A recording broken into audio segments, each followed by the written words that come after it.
Времето за предупреждение отмина и времето за отмъщение е тук. На 15 юни Владимир Путин направи най-голямата грешка във войната си. Той започна масирана атака срещу украинските градове и унищожи катедрала, която стоеше в Киев почти 1000 години. Това е манастир, който е оцелял при монголското нашествие. 2 световни войни. Но сега Путин се опитва да го унищожи. Но ето частта, която Путин не е обмислил добре. Виждате ли, Зеленски го беше предупреждавал с месеци, че ако Русия продължи да напада украински цивилни, отговорът няма да остане само в Украйна. Отговорът щеше да стигне до Москва. И по-малко от 24 часа след като катедралата изгоря, това предупреждение стана реалност. И Русия трябва да знае, че ние имахме ужасна зима и те също няма да имат лека. Украйна започна една от най-големите въздушни атаки, които Москва някога е виждала. Най-голямата рафинерия на Русия, която се намира само на 10 мили от Кремъл, започна да гори. Руските елити се събудиха от шума на дронове извън прозорците си и за първи път през цялата тази война милиони обикновени руснаци можеха да видят на собствените си телефони колко силна е станала Украйна и колко слаба всъщност е тяхната противовъздушна отбрана. Затова в това видео искам да ви покажа точно какво се случи, как най-голямата грешка на Путин се обърна срещу него. Нека започнем от самото начало. От нощта на 15 юни. Това беше една от най-страшните нощи, които Украйна някога е преживявала. Тази нощ Русия изстреля над 600 дрона и десетки балистични и кривати ракети по украинския град. Заради тази атака бяха убити поне 5 цивилни, а над 35 бяха ранени. Но броят на жертвите не е това, което направи тази атака толкова уникална. Фактът, че Русия реши да удари нещо, което не беше правила досега, направи атаката различна. По време на тази атака руски дрон достигна до манастира Претиск Прекрестоавра в Киев. Вътре в този манастир се намира катедрала, сграда, която стои там от 11 век, почти 1000 години. И Путин избра именно тази сграда за своята цел. Това е едно от най-старите и най-свещени места в цялото православно християнство. Там се съхраняват светини и реликви, към които поклонници са пътували от векове. Не мога да подчертая достатъчно колко важно, колко старо и колко свещено е това място. И познайте какво, докато манастирът гореше след нападението, свещениците вътре всъщност се опитваха да спасят кръстовете, които се намираха в тази сграда. Вижте. Точно зад мен в момента има свещеник, който се опитва да спаси кръст, защото тази сграда, която е почти на 1000 години, беше ударена от руски ракети. Виждате полицая точно зад мен, който следи за ракети и дронове, които също навлизат в града. Никога не съм си мислил, че ще направя такова видео, но тук в Украйна е 4 часа сутринта. Навсякъде има пожарникари, които се опитват да загасят пламъците на сграда, която в момента гори зад мен. Наистина не мога да повярвам, че ставам свидетел на това в момента и всички са на ръба на нервите си. Знаете ли, тези пожарникари рискуват живота си само за да се опитат да спасят тази сграда. Свещениците тук също се опитват да спасят артефакти и да запазят свещени неща. 1000 и няколко куршума, просто знаете ли как? Извинете. Причината да дойда тук сега и да направя това видео е да покажа, че това всъщност е войната, която Русия води срещу цивилизования свят. Това няма нищо общо с земя или територия. И въпреки, че в момента все още е изключително опасно, дойдох тук по много конкретна причина. Вижте това. Това не е фалшиво. Когато Москва говори за вяра, те имат предвид разрушение. Това всъщност е истинският облик на свещената война на Путин. Щетите, които виждате в момента, са последиците от този руски удар. Реакцията на това беше мигновена и световна. Всеки западен лидер, който подкрепя Украйна, го осъди в рамките на часове. И познайте какво. Атаката беше толкова шокираща, че дори някои от поддръжниците на Русия замълчаха, защото нямаха оправдание за това, което Путин се опитваше да направи. И след като изминаха няколко часа, онлайн поддръжниците на Кремъл най-накрая измислиха оправдание. Те започнаха да казват, че вижте, това изобщо не е бил руски дрон. Това просто беше американска ракета, която Украйна изстреляла по погрешка и тя е паднала върху катедралата. Проблемът с това обяснение е, че разследващите всъщност намериха отломки от нещото, което е нападнало катедралата. И познайте какво. В отломките бяха открити части от руски дрон Геран-2. Геран-2 е дрон, който се произвежда в руския регион Албуха, който се е превърнал в сърцето на руския военно-индустриален комплекс. Серийният номер, компонентите, всичко съвпада с руски дрон, а не с американска ракета. Това означава, че руското оправдание всъщност беше лъжа. И тук всъщност искам да ви покажа нещо.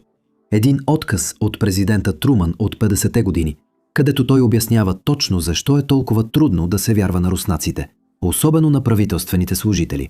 Чуйте. Вярваш ли на руснаците? Не. Защо не? Точка. Защо не? Те нарушиха всяко споразумение, което някога са сключвали с мен. Затова не им вярвам. Сега има и добри новини за тази катедрала, които ще разгледаме по-късно във видеото. Но първо, нека видим точно как реагира Украйна. Защото, не забравяйте, това не е 2022 година. Това е 2026 година. Украйна вече не е държава, която просто понася руски удари. Те всъщност отвръщат на удара. И познайте какво? Отвръщат много по-силно, отколкото Русия е готова да се защитава. Според кмета на Москва, тази атака беше една от най-големите, които Москва някога е преживявала. Тук е важно да си припомним. Украйна наистина нямаше възможност да достигне Москва преди тази година. Може би са имали, но ударите не бяха нещо особено. А сега самият кмет казва, че това е бил един от най-големите удари за годината. Важно е да се отбележи, че индиректно той потвърждава, че това може да е един от най-големите удари, които Москва някога е преживявала в историята си. Сега разполагаме с всички подробности. Имаме информация за това какво е било целта на Украйна. Имаме кадри, как е протекал този удар и колко големи са щетите. Но преди да преминем към всички тези кадри, само едно бързо напомняне, че YouTube има склонност да маркира този тип видеа, дори когато просто отразяваме новини. Затова, ако искате да подкрепите канала, не забравяйте да натиснете бутона за харесване и абониране по-долу, защото това наистина много ни помага в алгоритъма. Сега, нека видим точно какво удряше Украйна. Унизително утро за руския диктатор, тъй като най-голямата рафинерия в Москва и една от най-големите в Русия сега гори, след като рояк украински дронове преминаха през най-защитеното въздушно пространство на страната. И това, между другото, е много важен момент. Преди само 3 месеца разгледахме как Путин е обградил Москва с няколко пръстена от защити, на няколко слоя, защото беше толкова уплашен от украинските удари с дронове. Сега предполагам, че част от тези противовъздушни защити са били преместени из страната, тъй като Украйна удря толкова много цели. Така че съм сигурен, че сега има повече пролуки в тези многослойни противовъздушни защити, отколкото преди 3 месеца. Но въпреки това, лесно може да се твърди, че това е едно от най-защитените, ако не и най-защитеното въздушно пространство в целия свят. И въпреки това, украинските дронове просто се движат свободно, както ще видите съвсем скоро. Но все пак, вижте колко важна беше тази рафинерия. Тя обработва около 13 милиона тона петрол всяка година, осигурявайки приблизително 40% от горивото, консумирано в Москва и околния регион. Освен това, тази рафинерия се намира само на 15 км, т.е. по-малко от 10 мили от Кремъл, където вероятно се крие Путин. Всъщност не знаем, защото той обича да го пази в тайна. Но въпреки това, както вече споменахме, тя осигурява 40% от бензина на Москва, 50% от дизела, а като цяло покрива около 70% от нуждите от бензин за руската столица и околния регион. Всеки трети автомобил в Москва се зарежда с горива от тази рафинерия. И освен това, битумът от завода се използва за строителството и ремонта на всяка втора улица в Москва. Битумът е като онази лепкава червеникава смес, която виждаме по пътищата. Той е много важен. Не разбираме инженерната част, но въпреки това лесно може да се види защо това е толкова важна рафинерия. Точно за това Украйна я атакува, а руснаците наистина усещат последствията от спирането на такава рафинерия. Но преди да разгледаме руската реакция на всички проблеми, с които се сблъскват, нека първо видим кадрите от самия удар, защото имаме много от тях. Първо, имаме кадър на украински дрон, който спокойно лети над небето на Москва и търси своята цел. И отново, това е едно от най-защитените въздушни пространства на Земята. Така че погледнете.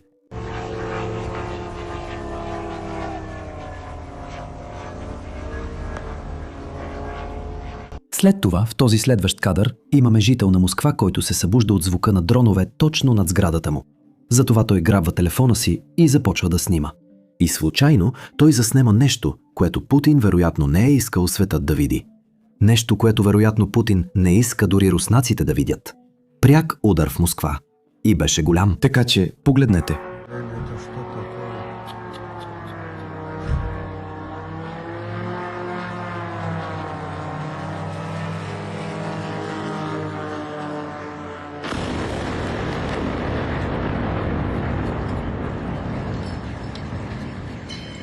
А после има този клип. Още един пряк удар, но този път директно върху самата рафинерия. една от най-важните рафинерии в Русия. Вижте.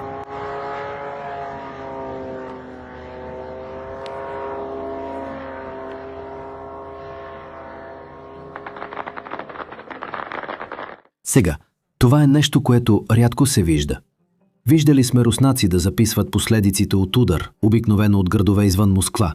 Първо, разбира се, това показва на руснаците и на света, че Русия наистина е стигнала до този момент, в който дори не може да защити собствената си столица. Второ, това е страхотна информация за оценка на щетите от удара. Сигурен съм, че украинските експерти могат точно да разберат какво са оцелили, какви щети са нанесли и колко време ще отнеме на Русия да се възстанови от това.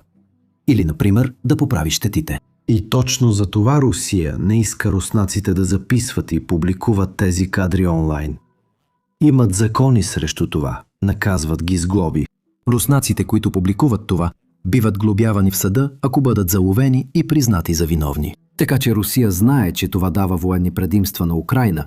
И въпреки това, това просто продължава да се случва. Веднага след като тази атака приключи, самият Зеленски излезе с публично изявление за това защо се е случила тази атака и защо Украйна ще продължи да го прави. И това е шокиращо. Преди да прочета това изявление, само набързо. Клипове като тези, които току-що видяхте, са точно от типа кадри, заради които YouTube понякога демонетизира нашите видеа, въпреки че ги отразяваме като обикновени новини. Знаете, така би трябвало да работят новинарските канали, но въпреки това, понякога се случват грешки. Така че, ако искате да подкрепите нашето честно отразяване на тази война, можете да станете член на канала. Или просто да посетите basicsinsider.com. Имаме разширени версии на всяко едно видео от тук нататък за членовете. Освен това, ще получавате повече новини и още ексклузивни видеа, когато станете член. Така че, благодаря ви много за подкрепата. А сега, нека преминем към изявлението на Зеленски. Този път, Московският регион усети обхвата на далекобойните възможности на Украйна. Петролна рафинерия беше ударена на разстояние от 500 км, приблизително 300 мили. Русия трябва да бъде принудена да прекрати войната си срещу нашия народ. А далекобойните оръжия на Украйна са един от най-важните елементи на такъв натиск. Сега, това последно изречение е важното, защото точно за това е това видео. Защо тази атака се случи? Заради действията на Путин. И тук имаме Зеленски, който го потвърждава. Тази атака е просто отговор на руските удари и на протакането на една война, която трябва да бъде прекратена. Слава на Украйна! Сега, тук искам да отделя малко време, за да сравня двете атаки, защото е важно да помним, че Украйна не започна тази война. И въпреки този факт, те са тези, които са по-дисциплинирани. Ето изявление от украинския министър-председател, което ясно излага този факт. За разлика от Русия, Украйна не атакува хилядолетните люлки на източното християнство, а основите на икономическите средства, с които Москва финансира войната. Ние не сме същите. Искаме край на тази война и мир, справедлив и траен мир. Това е перфектната дихотомия на цялата тази ситуация. Путин започна тази война с надеждата, че ще превземе Киев за 3 дни, но сега, 4 години по-късно, той губи контрол и напада украинските цивилни все по-ожесточено. От другата страна имаме Украйна. Въпреки че страната става по-силна, украинската армия става по-силна, те все още са дисциплинирани. Те атакуват руските рафинерии и руските военни снабдителни линии, защото знаят, че това има по-голямо въздействие върху целта, която искат да постигнат. Сега, ако Путин беше умен, щеше да осъзнае, че руската стратегия да атакува украински цивилни всъщност вреди на Русия и на двата фронта. Това е като да притискаш руската армия от двете страни. Защото, помислете, когато Русия атакува украински цивилни, украинските цивилни стават още по-сплотени срещу тази война и срещу руската инвазия. А от другата страна, когато Украйна отвръща като удря руски рафинерии и руски военни снабдителни линии, познайте какво. Руското население се обръща срещу тази война, защото сега те страдат пряко. Както ще видите много скоро, руските бензиностанции остават без гориво, а руските снабдителни вериги са толкова натоварени, че войниците на фронтовата линия вече не получават доставки както преди. И заради това Русия страда и на двата фронта. Вижте този доклад. Москва и Санкт-Петербург съобщават за активен недостиг на гориво. И двата града започнаха да ограничават количеството бензин, което един шофьор може да купи. Важно е да се помни, че това е столицата на страна, която има толкова много петрол. Това е неразбираемо. И освен това, това е най-големият град в Европа. А сега гражданите страдат. Вижте този доклад. Само през месец май Украйна удари руските петролни рафинерии 16 отделни пъти. Всъщност, само този месец те са атакували 8 от 10 най-големи рафинерии в Русия. А ако разширите броя, като включите удари по петролни депа и друга петролна инфраструктура, общият брой удари, които Украйна е извършила, нараства до около 30 само за един месец. Това на практика означава по един удар всеки ден. И Русия вече започна да усеща въздействието на тази кампания. Съвсем наскоро Русия забрани износа на петролни продукти. Мисля, че преди това забраниха бензина, а сега са забранили и авиационното гориво. И това е с цел да се запази доставката за вътрешния пазар. Вижте производствените данни, защото те ни показват точно какво се случва в по-широк план на целия руски петролен пазар. Руското производство на петрол е достигнало най-ниското си ниво за последните 16 години. Тази графика показва годишното производство на петрол в Русия. Всяка линия представлява една година и те обикновенно се групират заедно. Знаете, производството се покачва и спада според търсенето в нормални граници. Но погледнете зелената линия най-отдолу. Това е тази година, 2026. И това е най-ниското количество, което Русия е рафинирала за последните 16 години. Освен това, наклонът на линията намалява все по-бързо с всеки изминал месец, което означава, че заради украинските кампании, руските петролни заводи или рафинерии просто спират работа. Сега, нека отново насочим вниманието си към анекдотите, за да видим как руската върхушка реагира на всичко това. Защото в крайна сметка, когато производството пада, познайте какво става. Хората страдат.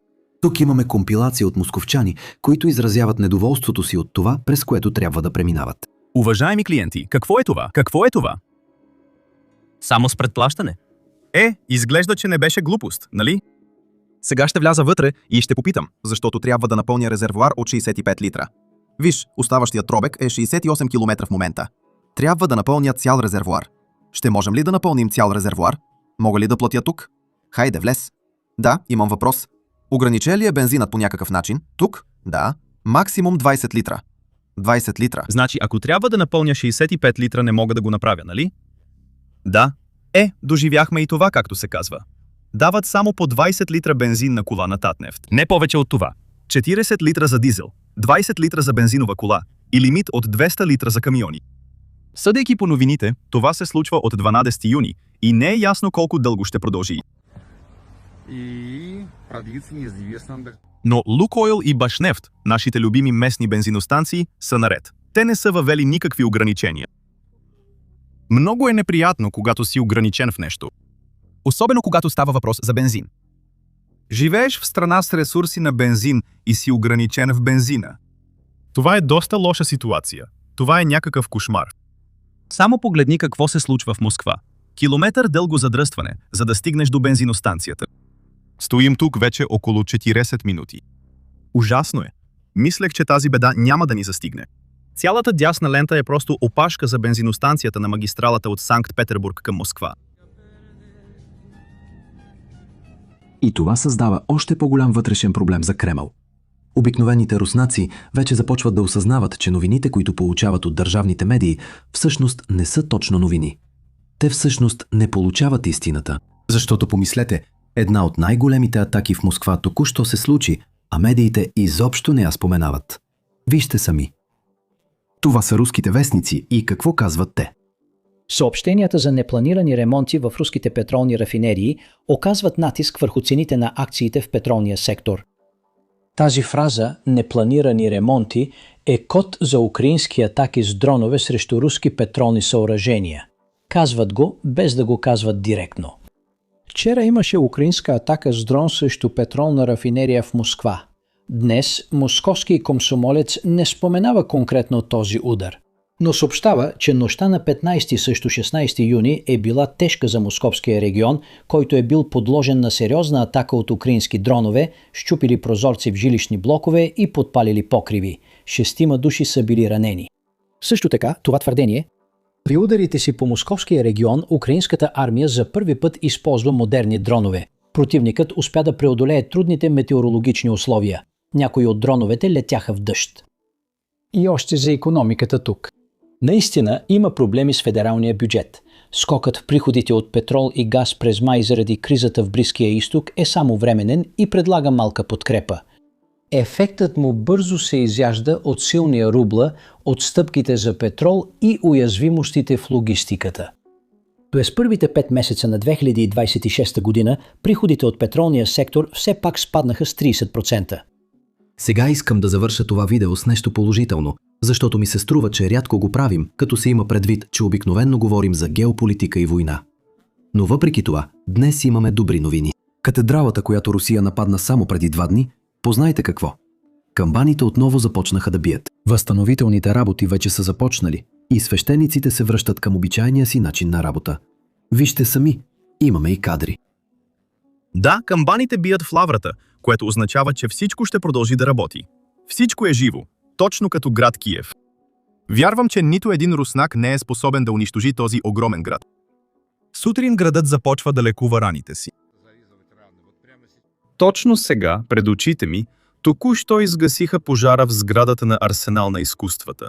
И вече са започнали първоначалните възстановителни работи. Сега, последната ни история е за руската ракета Орехник. Ракета, за която Путин е говорил много, но за съжаление резултатите не се проявиха на бойното поле.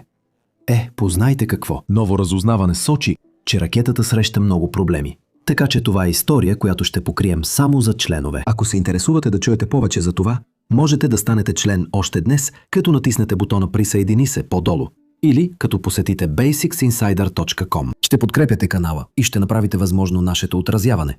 Освен това, ще получите достъп до ексклузивни видеа, които създаваме само за членове. Освен това, ще получавате разширени версии на видеата, които публикуваме за всички.